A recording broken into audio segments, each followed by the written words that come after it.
ஹாலிடேஸ்னாலே அது நம்ம GT ஹாலிடேஸ் தான். GT holidays, South India's #1 travel brand.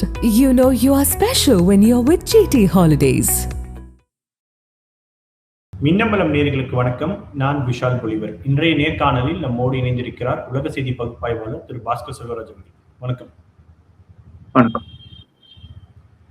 கடந்த வாரம் அமெரிக்காவுக்கும் இந்தியாவுக்கும் இடையில இந்த வர்த்தக ஒப்பந்தம் அப்படின்றது உறுதியாகி இருக்கு. இப்போ பல்வேறு விதமான டீடைல்ஸ் நம்ம நிறைய நியூஸ் சேனல்ஸ்ல பார்த்துக்கிட்டே இருக்கோம்.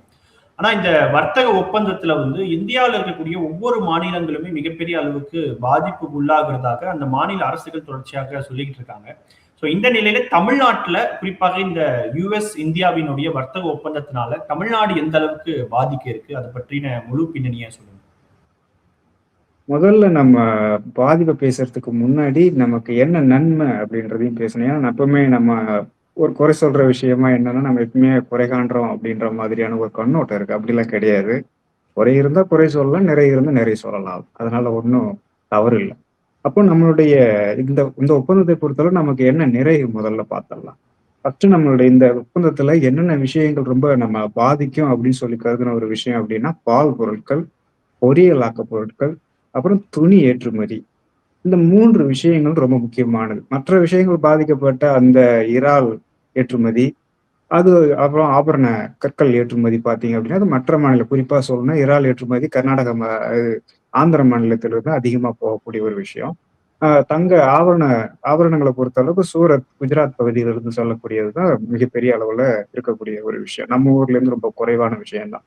அப்போ நம்ம ஊரை பொறுத்த அளவுக்கு பாத்தீங்கன்னா, பால், மருந்து, துணிகள், பொறியியலாக்க பொருட்கள், இன்ஜினியரிங் கோர்ஸ் சொல்லக்கூடிய அந்த பொறியியலாக்க பொருட்கள், இந்த 4 தான் ரொம்ப நம்மளை பாதிக்கக்கூடிய ஒரு விஷயமா இருக்கும். நமக்கு அதே சமயத்துல அமெரிக்காவோட நமக்கு நன்மை தரக்கூடிய விஷயம்னு பாத்தீங்க அப்படின்னா மென்பொருள் ஏற்றுமதி. அதன் பிறகு இப்போ சமீப காலங்கள்ல பாத்தீங்க அப்படின்னா வன்பொருள், அதாவது இந்த எலக்ட்ரானிக் குட்ஸ் சொல்லக்கூடிய அந்த வன்பொருள் ஏற்றுமதியும் பாத்தீங்க அப்படின்னா நிறைய நமக்கு பலனளிக்கக்கூடிய விஷயங்கள். அது இந்த வரி விதிப்பால பெருமளவு இந்த பொருட்கள் பாதிக்கப்பட, அதாவது இந்த செல்போன் போன்ற விஷயங்கள் ஏற்றுமதி பெரிய அளவுல பாதிக்கப்பட்டதா தகவல்கள் இல்லை.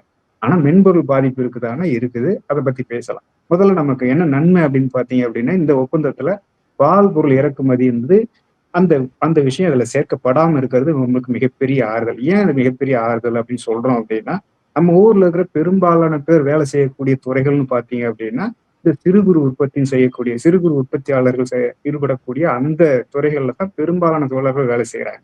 இப்போ அதுக்கு அடுத்த இடத்துல இருக்கக்கூடியது விவசாயம். இன்னைக்கு பாத்தீங்கன்னா நம்ம மற்ற மாநிலம் மாதிரி நம்ம மாநில தொழிலாளர்கள் முழுக்க முழுக்க விவசாயத்தை நம்பி இருக்கிறது இல்ல. அப்போ கூடுதலா இருக்கக்கூடிய மற்ற விஷயங்கள்ல ஈடுபடுறது அப்படின்றதும் அதிகமா இருக்கு. அப்போ அதுக்காக விவசாயத்தை விட்டு வெளியில முழுசா வந்துட்டாங்களா அப்படின்னு கேட்டா கிடையவே கிடையாது. அப்போ அதுலயும் இருக்குது அப்படின்றதுதான் முக்கியமான விஷயம்.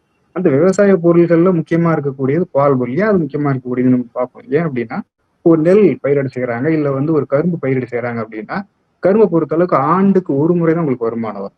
நெல்லை பொறுத்த அளவுக்கு 3 மாதத்துக்கு ஒரு முறை தான் வருமானம். அப்போ இடைப்பட்ட காலங்கள்ல அவங்களுக்கு சாப்பாடு போன்ற விஷயங்களுக்கு அந்த ஒர்க்கிங் கேபிட்டல், அப்போ பெரிய நிறுவனங்களை பார்த்தீங்கன்னா ஒர்க்கிங் கேபிட்டல் கொஞ்சம் வச்சிருப்பாங்க. அப்போ குடும்பங்களுக்கு எந்த மாதிரியான ஒர்க்கிங் கேபிட்டல் அப்படின்னா, இந்த பால் பொருள் தான் ஒர்க்கிங் கேபிட்டல். ஏன்னா காலை மாலை அவங்க ஊற்றக்கூடிய அந்த உற்பத்தி செய்யக்கூடிய அந்த பால் பொருள் பார்த்தீங்கன்னா அப்பப்போ அவங்களுக்கு தேவையான பணத்தை, அதை மாதம் இல்லை வாரம் அவங்களுக்கு தேவையான பணப்புழக்கத்தை ஏற்படுத்தக்கூடிய ஒரு விஷயமா இருந்தது. அப்படி கிராமப்புறங்கள்ல ஏற்படுத்த அந்த உற்பத்தி ஆகக்கூடிய பால் பொருள் எங்க போகும் அப்படின்னா, அது நகர்ப்புறங்களுக்கு தான் போயிட்டு இருக்குது. அது ஆவின் ஆரோக்கிய போன்ற அந்த நிறுவனங்கள் அதை வாங்கி அதை விநியோகம் செஞ்சுட்டு இருக்கிறாங்க, அதை சுத்திகரிச்சு விநியோகம் செஞ்சுக்கிட்டு இருக்கிறாங்க. ஆனா இங்க அமெரிக்காவிலிருந்து இறக்கக்கூடிய அந்த பால் பொருள் என்ன நடக்கும் அப்படின்னா, அந்த நகர்ப்புற சார்ந்த அந்த சந்தையை கைப்பற்ற ஆரம்பிச்சிடும். அப்ப கைப்பற்றாங்க அப்படின்னா இவங்களுடைய உற்பத்தி செய்யற அந்த பொருளுக்கு சந்தை இல்லாம போயிடும். அப்போ சந்தை இல்லாம போகும்பொழுது இவங்களுக்கு அந்த ஒர்க்கிங் கேபிட்டல் சொல்லக்கூடிய அந்த விஷயம்ன்றது இல்லாம போயிடும். அப்போ அந்த வகையில இல்லாத இருக்கிறது ரொம்ப மிகப்பெரிய ஆறுதல். அதுக்கான இறக்குமதி இல்லை அப்படின்னு சொல்றது நமக்கு மிகப்பெரிய ஆறுதல் ஒரு விஷயம். ரெண்டாவது, அடுத்தது நம்ம பொறியியலாக்க பொருட்கள் சொல்லலாம். பொறியியலாக்க பொருட்கள் அப்படின்னா இந்த வாகன உற்பத்தி, அதாவது விமான பாகங்கள்ல இருந்து மகிழுந்துகள் வரைக்கும் அந்த உதிரி பாகங்கள் இங்கிருந்து நிறைய ஏற்றுமதி ஆகுது. அதுக்கு பூஜ்ய வரி விதிப்பு அப்படின்னு சொல்லி அறிவிச்சிருக்கிறாங்க. அது ரொம்ப வரவேற்கத்தக்க வேண்டிய விஷயம். நமக்கு அது மிகப்பெரிய அளவுல பலன் கொடுக்கக்கூடிய விஷயம். இப்ப கோயம்புத்தூர் போன்ற பகுதிகள்லாம் பாத்தீங்கன்னா இந்த மாதிரியான நிறைய உதிரி பாகங்கள் உற்பத்தி செய்யறது அப்படிங்கிறது மிகப்பெரிய அளவில் நடந்துகிட்டு இருக்கு. அது நமக்கு பலனளிக்கக்கூடிய ஒரு விஷயமா இருக்கும். அந்த பாதிப்பை குறைக்கக்கூடிய ஒரு விஷயமா இருக்கும். அது நம்ம ஆறுதல் தரக்கூடிய விஷயம். மூன்றாவது, மருந்து பொருள். மருந்து பொருளை பொறுத்த அளவுக்கு தெளிவின்மை இருக்கு. என்னன்னா, இப்போ ஒரு விசாரணை நடந்துகிட்டு இருக்கு. அது எங்களுக்கு நாட்டோடைய பாதுகாப்பு தொடர்பானது. அதனால நாங்க வந்து அதை விசாரிச்ச பிறகுதான் முடிவு செய்வோம். முடிவு செய்யும் பொழுது நாங்க பூஜ்ய வரி விதிப்பு தரோம் அப்படின்னு சொல்லியிருக்கிறாங்க. ஒருவேளை அப்படி வருமா வராதான் நமக்கு தெரியல. ஆனா அது வந்தது அப்படின்னா நம்ம ஊர்ல மருந்து பொருள் ஏற்றுமதியும் குறிப்பிடத்தக்கதாக இருக்குது. அதனால வந்து அது ஒருவேளை அதுக்கும் பூஜ்ய வரி விதிப்பு வந்தது அப்படின்னா நமக்கு அது நல்ல பலன் தரக்கூடிய ஒரு விஷயமா இருக்கும். அடுத்தது கடைசியா இருக்கக்கூடியது முக்கியமானது. ஆனா கடைசியானதா பார்க்க போறோம். ஆனா முக்கியமானது என்னன்னா துணிகள் ஏற்றுமதி. துணிகள் ஏற்றுமதியை பொறுத்த அளவுக்கு இன்னைக்கு 50 விழுக்காடுல இருந்து 18 விழுக்காடு குறைச்சிட்டாங்க அப்படின்றது மிகப்பெரிய எல்லாரும் வரவேற்கக்கூடிய முதல்ல எடுத்த உடனே எல்லாரும் வரவேற்பு தெரிவிச்சிருந்தாங்க. ஆனா பாத்தீங்கன்னா அந்த அந்த மகிழ்ச்சி ரொம்ப குறுகிய காலத்துல அமுங்கி போயிடுச்சு. ஏன் அமுங்கி போயிடுச்சு அப்படின்னா நமக்கு போட்டியாளராக இருக்கக்கூடிய நாடுகள்னு பாத்தீங்கன்னா நம்ம சுத்தி இருக்கக்கூடிய நாடுகள் தான். இலங்கை, வங்கதேசம் போன்ற நாடுகள் தான் நமக்கு துணி ஏற்றுமதி பொறுத்த அளவுக்கு போட்டியாளர்கள். ஆனா அவங்களுடைய ஒப்பிடும்போது நமக்கு வந்து 1 விழுக்காடு குறைவானதுதான் அப்படின்னு சொல்லி எல்லாரும் மகிழ்ச்சி அடைந்தாங்க. ஆனா அந்த மகிழ்ச்சி ரொம்ப நேரம் நிலைக்கல. உடனடியா வங்கதேசத்துல இன்னொரு அறிவிப்பு வந்தது. என்ன அப்படின்னா நாங்க எங்களுடைய ஏற்றுமதிக்கு பூஜ்ய அதாவது சுழிய வரி விதிப்பு பெற்றிருக்கிறோம். அதாவது வரி இல்லாத ஏற்றுமதி, அந்த துணிகளுக்கு வரி இல்லாத ஏற்றுமதியை நாங்க வந்து ஒரு ஒப்பந்தம் செஞ்சிருக்கோம் அப்படின்னு சொல்லி அந்த நாட்டோட ஆலோசகர் அறிவிச்சிருந்தார். அது வந்து ரொம்ப மிகப்பெரிய அளவுல ஒரு இடியா நமக்கு இருந்ததுன்னு தான் சொல்லணும். ஏன் அப்படின்னா அவங்களுடைய பூஜ்ஜியத்துக்கும் நமக்கு 18க்குமான அந்த வித்தியாசத்தை எல்லாருக்கும் பெருசா சொல்ல வேண்டிய அவசியம் இல்லை. அதனால நமக்கு இப்ப ஏற்பட்ட அந்த மகிழ்ச்சி குறுகிய காலத்திலேயே அடங்கி போயிடுச்சு. அது ஒரு விஷயம். இன்னொன்னு என்ன அப்படின்னா அந்த பூஜ்ய வரி விதிப்புக்கு காரணம் என்னன்னா அங்கிருந்து இறக்குமதி ஆகக்கூடிய அந்த பருத்தி இவ்வளவு நாளா பாத்தீங்க அப்படின்னா இந்தியாவில இருந்தா வங்கதேசத்துக்கு பருத்தி ஏற்றுமதி செஞ்சாங்க. அப்ப இப்ப என்ன நடக்க போகுது அப்படின்னா அமெரிக்காவில இருந்து பருத்தியை ஏற்றுமதி செஞ்சு இங்க துணிகள் உற்பத்தி செய்து அங்க அனுப்ப போறோம் அப்படி சொல்லும் பொழுது அப்ப நமக்கு வந்து 2 மத்தளத்துக்கு 2 அடின்னு சொல்ற மாதிரி 2 அடி. இப்போ இங்க இருந்து நம்ம தமிழ்நாட்டுல உற்பத்தி செய்யற அந்த உற்பத்தியாளர்களுக்கு பாத்தீங்க அப்படின்னா போட்டியாளர் அவங்களோட போட்டி போட்டு நம்ம வெல்றது அப்படின்றது ரொம்ப குறைவான விஷயம் தான். அதனால நமக்கு வந்து பலன் குறைஞ்சு போயிடுச்சு அப்படின்னு தான் சொல்லணும். 2வது என்னன்னா பருத்தி உற்பத்தி செய்யக்கூடிய மற்ற மாநில விவசாயிகள் அதுக்கான சந்தை இழக்கிறாங்க. அப்போ பாத்தீங்கன்னா அவங்களுக்கு அது இழப்பு. அப்ப நம்ம மாநிலத்துக்கும் இழப்பு, மற்ற மாநில விவசாயிகளுக்கும் அது இழப்பாதான் இருக்குதே தவிர அது பலனா இருக்கிறதா சொல்ல முடியும். ஆனா அதே சமயத்துல 50ல இருந்து 18 அப்படிங்கிறது உண்மையிலேயே நமக்கு வந்து ஆறுதல் தரக்கூடிய விஷயம் தான். ஆனா பலனடிக்கக்கூடிய விஷயமான்னு பாத்தீங்கன்னா அது இல்லை. அதுக்கு ஒரு வகையான அரை பாதிப்பு, முழு பாதிப்பு இல்லாம அரை பாதிப்பு அப்படின்னு தான் சொல்லி நம்ம முடிவுக்கு வரணும். அதன் பிறகு மென்பொருள். மென்பொருளை பொறுத்தளவு பாத்தீங்கன்னா நம்ம ஊர்ல மென்பொருள் சொல்லவே வேணாம். எவ்வளவு தூரம் அது வந்து நமக்கு வருமானம் ஈட்டக்கூடிய ஒரு விஷயமா இருக்கும் அப்படின்னு சொல்லி. ஆனா சமீப காலங்களில் பாத்தீங்க அப்படின்னா அந்த HNB விசான்னு சொல்லக்கூடிய அந்த விசா கட்டுப்பாடுகளை நிறைய விதிச்சிருந்தாங்க. அதே மாதிரி அந்த ஏற்கனவே அந்த தொழில் அந்த மின்பொருள் ஏற்றுமதியை பொறுத்த அளவுக்கு முழுக்க முழுக்க அது ஏஐ வந்ததால, அது செயற்கை நுண்ணறிவு வந்ததால அங்க ஆள் குறைப்பு நடந்துட்டு இருக்கு. தொடர்ந்து அந்த டிசிஎஸ் போன்ற பெரிய நிறுவனங்கள்லாம் ஆட்குறைப்பு செஞ்சுக்கிட்டு இருக்கிறாங்கன்றத நம்ம செய்திகள்ல பார்த்துக்கிட்டு இருந்தோம். அதே மாதிரி இங்கிருந்து இந்த தோழர்களை பொறுத்த அளவுக்கு இங்க இருக்கிறத விட அங்க போய் பகுதி அளவுல அதாவது ஒரு ஆண்டு 2 ஆண்டு வேலை செய்யும் பொழுது அவங்களுக்கு நிறைய வருமானம் ஈட்டுறதுக்கான வாய்ப்பா அந்த HNB விசா இருக்கு. ஆனா இப்ப அது முழுக்க முழுக்க கிட்டத்தட்ட முடிவுக்கு வந்துருச்சுன்னு சொல்லணும். ஆனா அதை பத்தி எந்த அறிவிப்பும் வராதது உண்மையிலேயே நமக்கு பாதிப்பு தான். ஏன் அவங்க எவ்வளவு பேர் வேலை செய்ய போறாங்க? சில லட்சம் பேர் தான் வேலை செய்யறாங்க. அதை நம்ம வந்து பெருசா எடுத்துக்கணுமா அப்படின்னா கிடையாது. ஏன் அப்படின்னா அது ஒரு மிகப்பெரிய ஒரு பொருளாதார சுழற்சி ஏற்படுத்தக்கூடிய வருமானம் ஈட்டக்கூடிய ஒரு துறையா அவ்வளவு நாளா இருந்துகிட்டு இருந்தது. இன்னைக்கு பாத்தீங்க அப்படின்னா நம்மளுடைய தோழர்களை எடுத்துக்கிட்டீங்க அப்படின்னா பெரும்பாலும் அவங்களுடைய வருமானம் எந்த இடத்துல இருக்கும் அப்படின்னா 18ல இருந்து 30,000. இதை தாண்டி யாருக்குமே வருமானம் தாண்டாது. இப்போ குறைஞ்சபட்சம் பாத்தீங்கன்னா இன்னும் கொஞ்சம் கிராமப்புறத்துக்கு பாத்தீங்க அப்படின்னா அது 12,000 கூட குறையும். அது குறைஞ்சபட்ச வருமானம் அப்படிங்கிறது 12ல இருந்து 30 கிட்டத்தட்ட அந்த ரேஞ்சுன்னு தான் சொல்லணும். ஆனா அதை தாண்டி வருமானம் ஈட்டக்கூடிய ஒரு ஆட்கள் யாருன்னு பாத்தீங்கன்னா அது மென்பொருள் துறையில் வேலை செய்யக்கூடிய ஆட்கள் தான். அப்ப அவங்க மூலமா ஏற்படக்கூடிய அந்த அந்த ஒரு பொருளாதார சுழற்சி அப்படிங்கிறது கிட்டத்தட்ட ஒரு முடிவுக்கு வருது. அப்போ இனிமே நம்ம வந்து ஒரு மிகப்பெரிய அளவுல பொருளாதார சுழற்சி ஏற்படுத்தா நடுத்தர வர்க்கம்னு சொல்லக்கூடிய அந்த மிடில் கிளாஸ் அதை உருவாக்குறதுக்கான புது துறையை நம்ம கண்டறிய வேண்டிய ஒரு சூழலுக்கு வந்துட்டோம். இந்த துறையில வேலை செஞ்சவங்களுக்கு கொடுத்த கடன்கள், அவங்க வாங்கின அந்த வீட்டு கடன், மகிழ்ந்து கடன் போன்ற வாகன கடன் போன்ற விஷயங்கள் என்ன மாதிரியான விளைவு ஏற்படுத்தும் நமக்கு தெரியாது.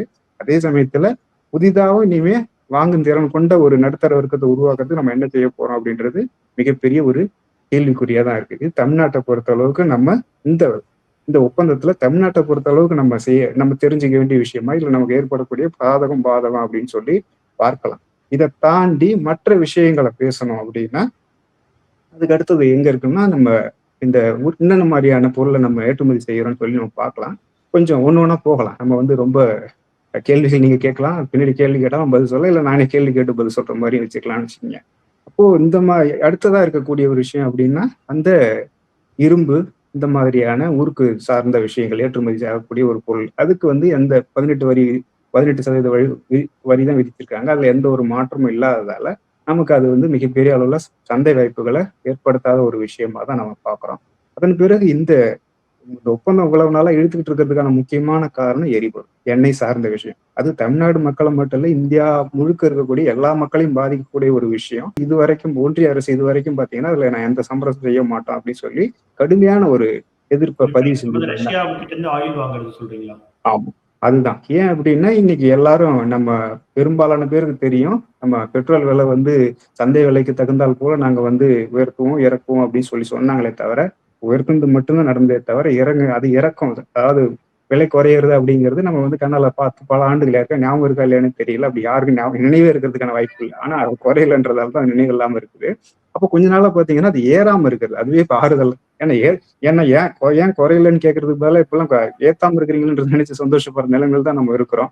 ஆனா அதுக்கும் இப்போ ஒரு பெரிய பேரிடி தான் சொல்லணும் இந்த விஷயத்தை பொறுத்தளவுக்கு. ஏன் அப்படின்னா இப்போ இந்த ரஷ்யாவிலிருந்து முழுக்க முழுக்க எண்ணெயை வந்து இறக்குமதி செய்யறதை நாங்க கைவிடுறோம் அப்படின்னு சொல்லி ஒன்றிய அரசு அவங்கள்ட்ட வாக்குறுதி கொடுத்துருக்காங்க. ஆனா நம்ம கிட்ட சொல்லலையே தவிர அவங்கள்ட்ட என்ன சொல்றாங்கன்னா, அந்த ஒப்பந்தத்துல முக்கியமான ஒரு விஷயம் என்னன்னா, நேரடியாகவோ மறைமுகமாவோ எப்படி வாங்கினாலும் நாங்க என்ன பண்ணுவோம், மேல மீண்டும் வரி விதிப்போம் அப்படின்னு சொல்லியிருக்கிறாங்க. அப்ப என்னன்னா அவங்களுடைய முழு கட்டுப்பாட்டுக்குள்ள நம்ம வந்துட்டோம். இனிமே வந்து குறுக்கு வழியில அந்த சர்வதேச கடல் பகுதியில் நிறுத்தி எண்ணெயை வந்து ஒரு கப்பல்ல இருந்து இன்னொரு கப்பல்ல மாத்தி கொண்டாந்து இங்க வந்து சுத்திகரிச்சு வித்தாலும் அந்த மாதிரியான அந்த அந்த எதிர் விளைவுகள் நம்ம சந்திக்க வேண்டியிருக்கும் அப்படின்றதெல்லாம் கிட்டத்தட்ட நம்ம அந்த ரஷ்ய இறக்குமதிக்கு நம்ம வந்து ஒத்துக்கிட்டோம். இனிமே நாங்க வந்து இறக்குமதி செய்ய மாட்டோம், குறைவான விலையில இறக்குமதி செய்ய மாட்டோம் அப்படின்னு. அப்ப என்ன ஆகும் அப்படின்னா, இனிமே இந்த எண்ணெய் விலைன்றது இனிமே இப்படியே இருக்காது. பெட்ரோல் இப்ப இன்னைக்கு ₹100 ₹105 வரைக்கும் நம்ம ஊர்ல விற்குதுன்னு நினைக்கிறேன். இனிமே அப்படி அந்த 105ல நிக்குமா அப்படின்னு நமக்கு தெரியாது. ஏன்னா அதுக்கு 2 காரணம். ஒண்ணு என்னன்னா, நம்ம வாங்க போற எண்ணெய் அப்படிங்கிறது இனிமே டாலர்ல தான் வாங்க போறோம். இப்ப டாலர்ல தான் வாங்குறோம் அப்படின்னா அந்த விலை டாலருக்கு விலையில ஏற்படுற மாற்றத்துக்கு ஏற்ப அந்த எண்ணெய் விலையில மாற்றம் ஏற்படும். அந்த எண்ணெய் விலை அதுக்கு மாற்றம் ஏற்படுது அப்படின்னா நமக்கு விற்பனை ஆகக்கூடிய அந்த எண்ணெயோட விலையும் அதுக்கு தகுந்தால் போல மாறும். ஏன் அப்படின்னா இப்போ இன்னைக்கு ரூபாயோட மதிப்பு டாலருக்கு எதிராக எப்பவுமே நிலையா இருக்கானா நீங்க எல்லாரும் பார்த்துட்டு இருக்கவங்களுக்கு தெரியும். இன்னைக்கு 90 தாண்டி அது 100 போயிடும், எப்ப வேணாலும் 100 தொட்டுடலாம் அப்படின்ற மாதிரியான ஒரு சூழல் தான் இருந்துகிட்டு இருக்குது. அப்போ அதை நிலைப்படுத்தக்கூடிய ஒரு விஷயமா எதுவும் நம்ம கிட்ட இல்லை. ஆனா இன்னொரு விஷயம் என்ன சொல்றாங்கன்னா, இப்ப இந்த ட்ரேட் டீல் மூலமா இந்தியாவினுடைய அந்த ருபீஸோடைய வேல்யூ வந்து ரொம்ப ஸ்ட்ராங்கா இருக்கு அப்படின்னு சொல்றாங்களா? அப்போ இது தற்காலிகமான ஒரு வெற்றி தானே? அதுவும் தற்காலிகமானது. இந்த இப்போ உள்ள வர்றது போறது இப்ப பாத்தீங்கன்னா இந்த ஒப்பந்தம் ஏற்பட்டதால என்ன பண்றாங்க அப்படின்னா, அந்நிய முதலீட்டாளர்கள் வந்து நேரடியா இப்போ அவங்களுக்கு தெரியும் எந்தெந்த துறையெல்லாம் நிறைய வருமானம் வரப்போகுதுன்னு தெரியும். வேகமா வந்து அதெல்லாம் வந்து அந்த பங்குகள்லாம் வாங்குவாங்க. அப்படி வாங்கும்பொழுது இது தற்காலிகமா கொஞ்சம் ரூபாயோட மதிப்பு உயர்ற மாதிரி தெரியும். ஆனா நீண்ட கால நோக்கில் பார்த்தீங்க அப்படின்னா அவங்க எப்பயுமே இது ஒரு மெக்கானிசம் அவங்க கிட்ட வச்சிருப்பாங்க. என்ன அப்படின்னா அவங்க எப்போ உள்ள வராங்களோ அப்போ பார்த்தீங்கன்னா ரூபாயோட மதிப்பு குறையும். எப்போ வெளியில போறாங்களோ அப்போ ரூபாயோட மதிப்பு நிலையா இருக்கும். வெளியில போகும்போது பார்த்தீங்கன்னா ரூபாயோட மதிப்பு கீழே விழும். ஏன் அப்படின்னா வரும்போது உதாரணத்துக்கு அவங்க $1 ஒரு பங்கு வாங்குறாங்க அப்படின்னா வெளியில போகும்பொழுது அவங்க என்ன அப்படின்னா நிறைய எடுத்துட்டு போவாங்க. அப்போ வந்து என்னன்னா அந்த ரூபாயோட மதிப்பு குறையும். ரூபாயோட மதிப்பு குறையும் பொழுது மறுபடியும் டாலரோட மதிப்பு கூடும். அப்போ கூடுதல் மதிப்பு வாய்ந்த அந்த டாலர் வெளில எடுத்துட்டு போயிட்டு மறுபடியும் அதே டாலர் கொண்டாந்து குறைவான விலையில இருக்கக்கூடிய அந்த பங்குகளை வாங்குவாங்க. இதுதான் அவங்களுடைய மெக்கானிசம். அப்போ எப்பயுமே பாத்தீங்கன்னா அங்க கடன் கொடுக்கும் பொழுதோ இல்ல பங்குகளை வாங்கும் பொழுதோ நம்மளுடைய ரூபாய் மதிப்பு நிலையா இருக்கிற மாதிரி தெரியும். ஆனா அங்க ஒவ்வொரு முறையும் உள்ள வந்துட்டு வெளியில போகும்போது ரூபாய் மதிப்பு சரிஞ்சுக்கிட்டே இருக்கும், அவங்களுடைய டாலரோட மதிப்பு உயர்ந்துகிட்டே இருக்கும். இதுதான் அவங்களுடைய மெக்கானிசம். இப்போ இந்த எண்ணெய் விலையிலும் இதுதான் நடக்க போகுது. அப்படி நடந்தால் என்ன நடக்கும் அப்படின்னா இந்திய மக்கள் முழுக்க ஒன்றியத்தில் இருக்கக்கூடிய எல்லா மக்களும் சரி, தமிழ்நாடு மக்களும் சரி அதுக்கான விலை, அதாவது எண்ணெய் விலை உயர்வு அப்படின்ற ஒரு விஷயத்துக்கு எரிவாயு போன்ற எரிவாயு ரெண்டுக்குமே இப்போ வந்து அது குறிப்பிடத்தக்க அளவுக்கு உயராம இருக்குது. இனிமேல் வருங்காலங்கள்ல உயரப்போகுது. இந்த மாதிரியான ஒரு பொருளாதார ஒத்துழைப்பு காரணமாக இந்த ஒப்பந்தம் காரணமாக நம்ம அதுக்கான விலையை கொடுக்க போறோம். அது வந்து எதிர் விளைவுகள் அப்படின்னு சொல்லி நம்ம இதை புரிஞ்சுக்கலாம். அப்போ அடுத்தது முக்கியமான விஷயம் என்ன அப்படின்னா, இப்போ ரஷ்யா கிட்ட இருந்து ஆயில் வாங்குறது குறையுது அப்படின்னா சர்வதேச அளவுல இந்தியாவின் மீதான நம்பகத்தன்மை எந்த அளவுக்கு பாதிக்கப்படும். அதே போல ரஷ்யா வந்து சமீபத்துல விளாடிமிர் புடின் அவர்கள் இந்தியாவுக்கு வருகை தந்திருந்தாரு. அப்ப தமிழ்நாட்டுல வந்து இந்த நியூக்ளியர் ரியாக்டர் வந்து அதிகரிக்கிறதுக்கான ஒப்பந்தமும் ஏற்பட்டது. இதுல ஏதாவது பாதிப்பு ஏற்படுமா? அதுதான் நான் பேச வந்து நல்ல வேலை நீங்களே கேட்டுட்டீங்க. அப்போ எண்ணெய் சார்ந்த ஒரு விஷயத்தான் பேசியிருக்கோம். இன்னொரு விஷயம் என்னன்னா ஜெய்சங்கர், அதை நம்ம வெளியுறவுத்துறை அமைச்சர் ஜெய்சங்கர் வந்து அமெரிக்காவுக்கு ஒரு 3 நாள் சுற்றுப்பயணமா போனார். போகும்போது அந்த அமெரிக்க அறிக்கையில இல்லாத விஷயத்தையும் பேசியிருந்தார். என்ன பேசினாருன்னா அணுசக்தி ஒப்பந்தம், அணுசக்தி சார்ந்த ஒத்துழைப்பை நாங்க வந்து மேம்படுத்துறோம் அதையும் நாங்க பாதுகாப்பு தொடர்பான விஷயங்களையும் நம்ம பேசணும் அப்படின்னாரு. நமக்கு அது என்ன ஒரு 2 வார்த்தை தானே, அதுல என்ன இருக்கு அப்படின்னு சொல்லி நீங்க கேட்கலாம். சமீபத்துல சில விஷயங்கள்லாம் பார்த்திருப்பாங்க. பார்வையாளர்கள் பார்த்திருப்பாங்க. என்ன அப்படின்னா, அந்த அணு சக்தி தொடர்பான அந்த புதிய சட்டம் வந்திருக்கு. என்ன அப்படின்னா, அந்த எந்த நிறுவனம் அதுல ஈடுபடுதோ அவங்க ஏதாவது ஒரு விபத்து ஏற்பட்டா அவங்க அதுக்கான இழப்பீடு தர தேவையில்லை அப்படின்னு சொல்லி ஒரு திருத்தம் வந்தது. 2வது என்னன்னா, இப்போ எல்லாமே அணு அணு அணு அணுசக்தி சார்ந்த அந்த ஒரு மின்சார உற்பத்தியில் ஈடுபடக்கூடியது பொதுத்துறை நிறுவனங்கள் தான். இனிமேல் தனியார் துறையும் ஈடுபடலாம் அப்படின்னு சொல்லி அறிவிப்பு வந்திருக்கு. உடனே அறிவிச்ச உடனே அதுல நான் ஈடுபட போறேன்னு சொன்ன முதல் ஆளு அதானியா தான் இருக்கிறாரு. அவர் ஈடுபடாத துறையே கிடையாது. அதனால இதுலயும் அவர் ஈடுபட போறதா சொல்றாரு.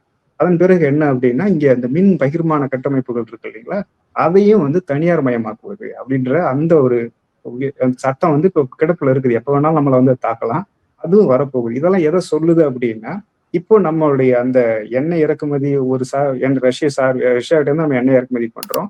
எரிசக்தி சார்ந்த, அதாவது அணு உலை சார்ந்த எரிசக்திக்கு நம்ம யார்கிட்ட இருந்து நம்ம தொழில்நுட்பத்தை வாங்குறோம் அப்படின்னா ரஷ்யா கிட்ட இருந்து தான் வாங்குறோம். அப்போ என்ன நடக்குது அப்படின்னா, ரஷ்யா கிட்ட இருந்து வாங்குற அந்த அணுசக்தி சார்ந்த விஷயங்கள், எண்ணெய் சார்ந்த விஷயங்கள், பாதுகாப்புன்னு அந்த இராணுவ தளவாடங்கள், அந்த 3 விஷயங்களையும் இப்போ அமெரிக்கா கிட்ட இருந்து நம்ம வாங்குறதுக்கு நகர்ந்துகிட்டு இருக்கிறோம் அப்படின்றதுதான் இந்த அறிவிப்பு காட்டுது. அப்போ இந்த ஒப்பந்தம் மூலமா என்ன நடந்திருக்கு அப்படின்னா, அப்ப இந்தியாவை பிரிக்ஸ்ல இருக்க அந்த கூட்டமைப்புல இருந்து நம்ம அது ஒரு நம்மளுடைய பேர வலிமையை கூட்டிக்கிட்டு இருந்தா நமக்கான ஒரு அந்த ஸ்ட்ராட்டஜிக் ஸ்டெபிலிட்டியை மெயின்டைன் பண்றதுக்கு ரொம்ப பயனுள்ளதா இருந்தது. அந்த விஷயத்தை பொறுத்த அளவுக்கு இந்த சந்தர்ப்பத்துல முழுக்க முழுக்க இந்தியாவை ஏற்கனவே நம்ம சீனா கிட்ட இருந்து நம்ம தனிமைப்பட்டுட்டோம். அடுத்தது ரஷ்யா கிட்ட இருந்து இந்தியா தனிமைப்படுத்தப்பட்டு கொண்டிருக்கிறது. கிட்டத்தட்ட அது முடிஞ்சிச்சுன்னு தான் சொல்லணும். அப்போ முழுக்க முழுக்க அமெரிக்க சார்பாகவும், அப்போ இந்த சீன ரஷ்ய சார்ந்த அந்த பொருளாதார சார்பு, முக்கியமா பொருளாதார சார்பு ஒரு பாதுகாப்பு சார்ந்த விஷயங்கள்ல நம்ம விலகி வந்துட்டு தான் இதை நம்ம புரிஞ்சுக்கணும். இப்போ சமீபத்துல அந்த ஐரோப்பிய நாடுகளுடனான அந்த ஒப்பந்தமும் இந்தியா மேற்கொண்டிருந்தாங்க இல்லையா? ஒருவேளை இந்தியாவினுடைய அந்த சந்தை அமெரிக்காவில் கிடைக்கலனாலும் ஐரோப்பாவில் காம்பன்சேட் பண்ண முடியுமான்ற ஒரு கொஸ்டின் இந்த இடத்துல இருக்குல்ல. அது இந்த ஒப்பந்தம் ஏற்படுறதுக்கு முன்னாடி இந்தியா செய்த நகர்வுகள்ல முக்கியமான நகர்வு என்னன்னா, ஐரோப்பிய ஒன்றியத்துடன் நம்ம ஒரு கூட்டுறவு ஒப்பந்தத்தை ஒரு ஒரு பொருளாதார ஒப்பந்தத்தை ஏற்படுத்தினதுன்றது வரவேற்கத்தக்க வேண்டிய விஷயமா எல்லாரும் பார்த்தாங்க. ஏன் அப்படின்னா, நம்மளுடைய துணிகள் மற்ற எல்லா உற்பத்தி சார்ந்த பொருட்களுக்கு அங்க சந்தை நமக்கு விரிவடையும் அப்படி சொல்லி பார்த்தாங்க. இது குறுகிய காலத்துல நமக்கு சந்தை வாய்ப்பு கிடைக்கலனாலும் நீண்ட கால நோக்குல அது மிகப்பெரிய அளவுல நமக்கு பலனளிக்கும். ஏன் அப்படின்னா, இந்தியா உலக அளவுல இருக்கக்கூடிய பாதி மக்கள் தொகை இந்தியா ஐரோப்பிய நாடுகள்ல இருக்கு. அப்ப அந்த சந்தைன்றது மிகப்பெரிய சந்தை, நமக்கு ஒரு நல்ல வாய்ப்பா இருக்கும். அதே சமயத்துல அமெரிக்காவோட அழுத்தத்தை எதிர்த்து நிக்கிறதுக்கான ஒரு அது ஒரு ஒரு வகையான ஒரு நகர்வாகவும் பார்த்தாங்க. ஆனா என்ன இப்போ இதன் மூலமா என்ன நடந்திருக்கு அப்படின்னா, நம்ம அந்த இவ்வளவு நகர்வுகளும், அதாவது பிரிக்ஸ் சார்ந்த இன்னும் சொல்ல போனா அதுல அந்த பொதுவான நாணயத்துக்கு நாங்க முன்முயற்சி செய்யறோம் அப்படின்ற மாதிரி கூட சொன்னாங்க. இது எல்லாம் எதை காட்டுச்சு அப்படின்னா, அமெரிக்காவுக்கு எதிராக நம்ம நிலையாவும் வலுவாகவும் நாங்க எதிர்த்து நிற்போம் அப்படின்றதான் காமிச்சது. அது நல்ல வரவேற்கத்தக்க விஷயமா இருந்தது. ஆனா இவ்வளவு எதிர்ப்பையும் இவ்வளவு தயாரிப்புகளும் செஞ்சதுக்கு பிறகு ஏன் இப்போ அமெரிக்கா கிட்ட இப்படியான ஒரு ஒப்பந்தத்துக்கு போனாங்க அப்படின்றது யாருக்கும் புரியாத புதிரா இருக்கு. அப்ப எதுக்கு இப்ப ராகுல் காந்தி என்ன சொல்றாரு, அப்போ அந்த எப்ஸ்டைன் ஃபைல் வெளியான பாலியல் தொடர்பான அந்த விவகாரங்கள் வெளியானது இது காரணமா அப்படி சொல்லி கேட்டிருந்தார். அதுதான் காரணமா அப்படின்றது யாருக்கும் சொல்ல முடியாத ஒரு விஷயம். ஏன்னா எந்த ஒரு ஆதாரம் வராத கையில நம்ம எதுவும் அதை சொல்றதுக்கு இல்லை. ஏன் திடீர்னு இந்த மாதிரியான ஒரு இந்தியா அவங்களோட ஒரு ஒப்பந்தம் விட்டு கொடுத்து எல்லாத்துலயும் விட்டு கொடுத்து போயிருக்கிறாங்க அப்படின்னு சொல்லி நமக்கு புரியாத ஒரு விஷயமா இருக்குது. அப்போ பால் பொருள் சார்ந்த விஷயங்கள்ல மட்டும்தான் அவங்க என்ன பண்ணிருக்காங்க, நாங்க விட்டு கொடுக்காம இருந்திருக்காங்களே தவிர, இப்போ தானியங்கள் நாங்க இறக்குமதி செய்யலன்னு சொல்றாங்க. ஆனா மற்ற சோயா போன்ற, அதாவது இந்த கோழி தீவனங்கள்ல இந்த மாதிரி கோழி வளர்ப்புக்கு பயன்படுத்தக்கூடிய தீவனங்கள், அதுக்கான உணவுப் பொருட்கள் எல்லாம் நாங்க இறக்குமதி செய்வோம். உலர் பழங்கள் நாங்க இறக்குமதி செய்ய போறோம்னு சொல்லி அதுல குறிப்பிடத்தக்க அளவுக்கு அவங்க அவங்களுக்கு சந்தை வாய்ப்பு கொடுத்துருக்காங்க. போய் நிறைய விட்டு கொடுத்துருக்காங்க. இன்னொரு விஷயத்த கூட சொல்லியிருக்காங்க. என்ன அப்படின்னா, மின்னணு வணிகம் சார்ந்த விஷயங்கள். அப்போ இதுக்கு முன்னாடி என்னன்னா, எப்படி ஜியோ, அதாவது ரிலையன்ஸ் நம்ம உற்பத்தியாளர்கள்ட்ட பொருளை வாங்கி கிடங்குல வச்சு விற்கிறதால அவங்களுக்கு நல்ல லாபம் கிடைக்கும். அப்போ அதே மாதிரி எங்களுக்கும் வாய்ப்பு கொடுக்கணும் அப்படின்னு சொல்லி அவங்க கடுமையான அழுத்தம் கொடுத்தாங்க. ஏன் அப்படின்னா, அமேசானுக்கு அந்த மாதிரியான வாய்ப்பு கிடையாது. இந்திய நிறுவனங்களுக்கு மட்டும்தான் கிடங்குல வச்சு விற்க முடியும்.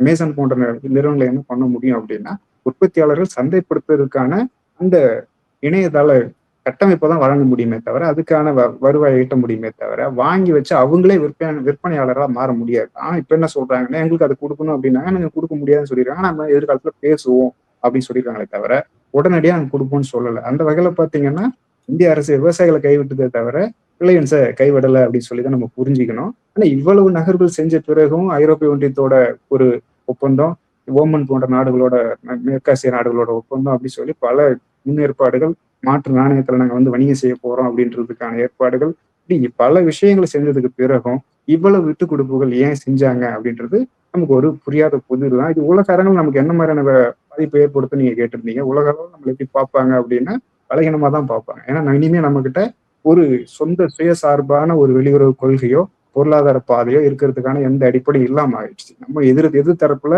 சீனாவை நம்ம எதிரின்னு சொல்லி கட்டமைச்சிருந்தோம். இப்ப ரஷ்யாவும் கிட்டத்தட்ட நம்ம நட்பு நாடா இவ்வளவு நாளா நம்ம கட்டமைக்கப்பட்ட அதையும் உடைச்சு வெளியில கொண்டு வந்துட்டாங்க. அப்ப இதன் போக்கு என்னவா போகும் அப்படின்னா நம்ம மற்ற நாடுகள்ல இருந்து தனிமைப்படுவதும் அமெரிக்காவோட இருந்து நெருக்கமா பிணைக்கப்படுறதும் தான் இது நடந்துகிட்டு இருக்கு. அப்ப இதை எப்படி உலக நாடுகளும் உலக மக்கள் நம்மளை எப்படி பார்ப்பாங்க அப்படின்னு சொல்ல தேவையில்லை. அது எல்லாத்தையும் வெட்ட வெளிச்சம் ஆயிடுச்சு. இப்போ இந்த வரி விதிப்பா இருக்கட்டும், இந்த மாதிரியான விஷயங்கள் ட்ரம்ப்போட ஆட்சி காலத்துல மட்டும்தான் இப்படி இருக்கும். வேற கவர்மெண்ட் டெமோக்ராட்ஸ் வந்தா இது மாறுவதற்கான வாய்ப்புகள் ஏதாவது இருக்கா? அறிகுறி மாறுவதற்கு வாய்ப்பு இருக்கான்றதை விட இது வரைக்கும் மாறி இருக்கா அப்படி சொல்லி பார்க்கலாம். பாத்தீங்கன்னா அதுலயே அதுக்கான விடை கிடைச்சிடும்.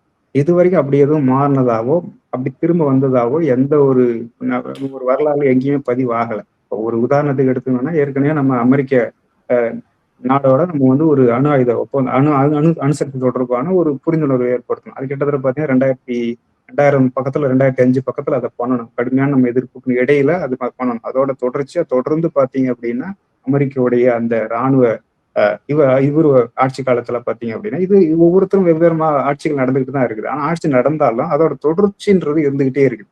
அப்போ முதல்ல வந்து அணுசக்தி தொடர்பான ஒரு ஒப்பந்தம் செஞ்சோம். அதன் பிறகு அங்க இருக்கக்கூடிய போர்க்கப்பல்கள் நம்மளுடைய அந்த துறைமுகங்கள்ல வந்து போகிறதுக்கான லாஜிஸ்டிக் ஒத்துழைப்பு ஒப்பந்தம் செஞ்சோம். இப்ப என்ன நடக்குது அப்படின்னா இங்க அவங்களுடைய அமெரிக்க தொழில்நுட்பங்களை அணுசக்தி தொழில்நுட்பங்களை பயன்படுத்தி மின்சாரத்தை உற்பத்தி செய்வது, அந்த மின் பகிர்மான கட்டமைப்பா இருக்கக்கூடிய பொதுத்துறையை தனியார் மயமாக்குறது அப்படின்றத தொடர்ந்து பாத்தீங்கன்னா அதோட தொடர்ச்சி இருந்துகிட்டே இருக்குது. எந்த அரசு வருது எந்த அரசு போகுதுன்றதெல்லாம் நம்ம பார்க்கல. ஆனா அதே மாதிரி பாத்தீங்கன்னா முன்னாடி நம்ம அந்நிய முதலீடுகளை வந்து அனுமதிக்க மாட்டோம் அப்படின்னு சொன்னோம். அதன் பிறகு பாத்தீங்கன்னா குறைஞ்ச அளவுல அனுமதிக்கிறோம் அப்படின்னு சொன்னோம். இப்ப பாத்தீங்கன்னா 50 விழுக்காடு குறைவா நாங்க அனுமதிக்கிறோம்னு சொன்னோம். அதன் பிறகு பாத்தீங்கன்னா இப்ப 100 விழுக்காடு காப்பீடு போன்ற துறைகள் இன்னைக்கு செய்தி என்ன அப்படின்னா 100 விழுக்காடு வரைக்கும் அனுமதிக்கிறதுக்கான நம்ம அனுமதிக்க போறோம்னு சொல்லி அறிவிப்பு வந்திருக்கு.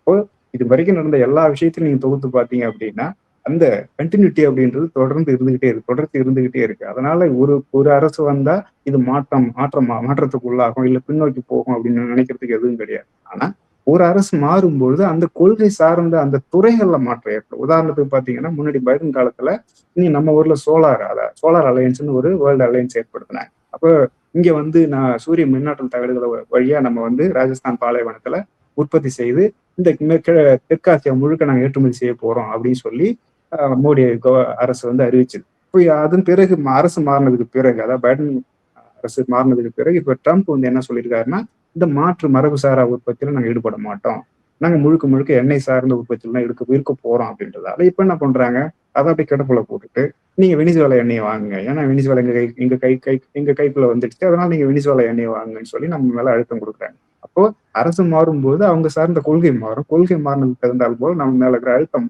கூடிக்கிட்டே இருக்குமே தவிர அதாவது துறைகள் மாறலாம், ஆனா அழுத்தம்ன்றது நிலையா இருந்துகிட்டே இருக்குன்றதும் சொல்ல வர விஷயம். இறுதியா ஒரு 2 விஷயத்த பார்த்தோம்னா இந்த சினாரியோ எல்லாம் நம்ம பார்த்ததுக்கு அப்புறம் இறையாண்மை அப்படின்ற ஒரு விஷயத்துக்கு இங்க ஒரு வேல்யூ இல்லாம போகுதா அப்படின்ற ஒரு கேள்வி இருக்கு. இந்தியாவினுடைய பெட்ரோலியம் மினிஸ்டர் வந்து டொனால்ட் ட்ரம்ப்பா அப்படின்ற ஒரு கேள்வி இருக்கு. அதே போல தனியார்மயம் தாராளமயம் உலகமய பொருளாதார கொள்கை அதாவது திறந்தவெளி சந்தை அப்படின்னு வந்ததுக்கு அப்புறமா இந்தியாவினுடைய சந்தையாக எது இருக்கணும் அப்படின்னு சொல்லி வேற ஒரு நாடு தீர்மானிக்குமா? அப்போ இந்த பொருளாதார கொள்கை அப்படின்றதும் ஒன்றும் இல்லாம இருக்கா? இப்போ கொஞ்சம் கொசுவதி சுருள் அப்படியே கொஞ்சம் பின்னாடி தூங்கி போய் பார்த்தோம் அப்படின்னு நம்ம முதல்ல விடுதலை பெற்ற பிறகு நம்ம எவ்வளவு தூரம் உரையாண்மை உள்ள ஒரு நாடா இருந்தோம் அப்படின்றது ஒரு கேள்வி. ஆனா 1973 ஒரு முக்கியமான 1971 முக்கியமான ஒரு மாற்றம் நடந்தது. இந்தியாவே கொந்தளிப்பா இருந்த ஒரு காலம்.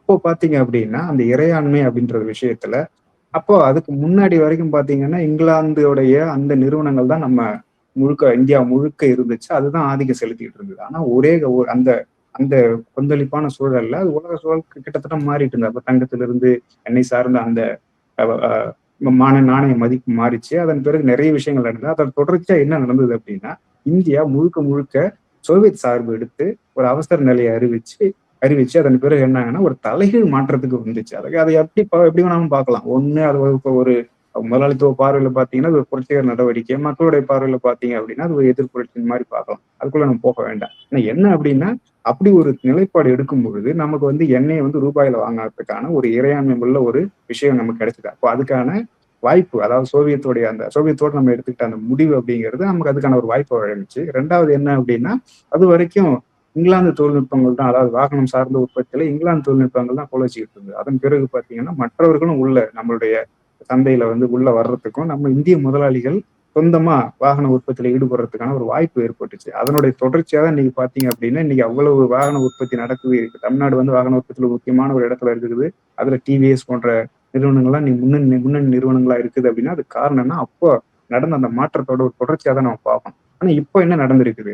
அப்போ முழுக்க இந்தியாவில் இருந்த அந்த இங்கிலாந்தோட நிறுவனங்கள் வெளியேறிச்சு. கிட்டத்தட்ட 200க்கும் மேற்பட்ட நிறுவனங்கள் இருந்துச்சு. அப்போ வெளியேறிச்சு அந்த காலகட்டத்தில். இப்போ இந்தியா முழுக்க யாரோட நிறுவனங்கள் இருக்கு, எந்த நாட்டு நிறுவனங்கள் இருக்கு அப்படின்றத நம்ம பார்க்கிறோம். அதன் பிறகு அந்த காலத்துல அதாவது ஒரு விஷயம் பொருளாதாரத்தை பொறுத்தளவுக்கு பார்த்தீங்கன்னா மூலதனம் தான் முக்கியமான விஷயம். அந்த மூலதனத்தை உருவாக்குறதுக்கு என்ன அப்படின்னா முதல்ல நீங்க வந்து ஒரு சுழற்சியை உண்டாக்கும். இந்த சுழற்சியை உண்டாக்கணும் அப்படின்னா அதுக்கான முதலீடுகள் நீங்க செய்யணும். அந்த முதலீடு முதல்ல செஞ்சது அப்படியான ஒரு மாற்று முதலீடுகள் நம்ம ஏற்படுத்தினது 1970 சோவியத்தோட அந்த கூட்டமைப்பு ஏற்படுத்திக்கிட்டு அந்த ரூபாய் சார்ந்த பொதுத்துறை சார்ந்த நிறுவனங்களை உருவாக்கி அதுல முதலீட்டு அதன் மூலமா உற்பத்தியை பெருக்கிறது அப்படின்ற அந்த ஒரு சுழற்சியை தொடங்கி வச்சோம். இன்னைக்கு என்ன நடந்துகிட்டு இருக்கு அப்படின்னா அந்த பொதுத்துறை சார்ந்த ரூபாய் சார்ந்த அந்த சுழற்சி முடிவுக்கு வந்துகிட்டு இருக்கிறத நம்ம பார்க்கிறோம். கிட்டத்தட்ட அது இல்லைன்னா இன்னைக்கு அடுத்தது வங்கித்துறையில காப்பீடுல 100 விழுக்காடுன்னு நம்ம சொன்னோம். இது வரைக்கும் பாத்தீங்கன்னா எல்ஐசில 20 விழுக்காடு வரைக்கும் தான் அந்நிய நிறுவனங்கள் முதலீடு செய்ய முடியும். அது அதுல இருக்க போகுது அப்படின்னு சொன்னாங்க. இன்னொரு விஷயம் வந்திருக்கு. இது வரைக்கும் பாத்தீங்கன்னா வங்கியில 20 விழுக்காடு தான் அந்நிய நிதி மூலதன அந்த நிறுவனங்கள் வந்து முதலீடு செய்ய முடியும்னு இருக்குது. ஆனா இப்ப என்னன்னா அது 50 விழுக்காடுக்கு மேல நாங்க அதிகரிக்க போறோம்னு சொல்லி செய்தி வந்திருக்கு. இதெல்லாம் எதை காட்டுது அப்படின்னா அன்னைக்கு உருவாக்குன அந்த இறையாண்மை மிக்க அந்த பாதை அப்படிங்கிறது ஒரு முடிவுக்கு வந்துட்டு இருக்குது அப்படின்னு சொல்லிதான் நம்ம பார்க்கணும். இதுக்கு மேல அந்த கேள்விக்கு என்ன பதில் சொல்றது? அது அவ்வளவுதான். முடியுது அப்படின்னு சொல்லிதான் முடிவு சொல்லணும். அவ்வளவுதான். இதுக்கு மேல நிறைய விவரிச்சு பேசணும்னு அவசியம் இல்லை. பார்வையாளர்கள் நம்மளை விட புத்திசாலிகள் புரிஞ்சுப்பாங்கன்னு நினைக்கிறேன். பல்வேறு கேள்விகளுக்கு மிக ஆழமாகவும் பொறுமையாகவும் பதில் சொன்னீங்க. Holidays-nale adu namma GT Holidays da. GT Holidays, South India's #1 travel brand. You know you are special when you're with GT Holidays. minambalam.com தமிழின் முதல் மொபைல் பத்திரிகை.